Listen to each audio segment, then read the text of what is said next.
This has to be one of the most spectacular dishes I've ever cooked. It's also one of the most delicious. It's tender, aromatic, strangely smoky, but you won't really know until you've made it for yourself just how good it is. For the salt crust, a 50-50 mixture of coarse sea salt and fine cooking salt works best. A little water dampens the salt and makes it easier to work.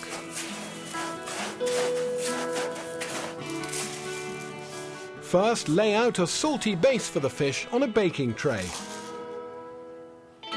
On goes a sprinkling of chopped garlic, a handful of bay leaves and some black pepper.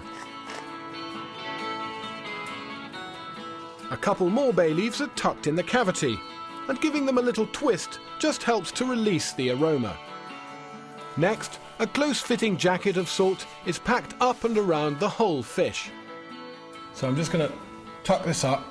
It's quite important to avoid too much salt going inside the cavity of the fish, because that really does actually start to make the flesh taste salty, which isn't the idea. Everything but the head and tail are totally encased in the salt. And this is where the dampness of the salt comes into its own, because it's possible to just pat and mould the salt all around the fish. And then it goes into a hot oven for about 40 minutes.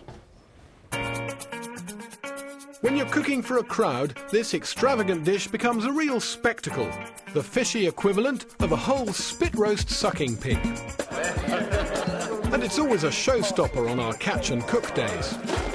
Everyone mucks in to remove the salt crust, and when you peel back that leathery skin, the secret of the tender flesh beneath is revealed in all its glory. And that is what it's all about. It's just an amazing texture and sweetness.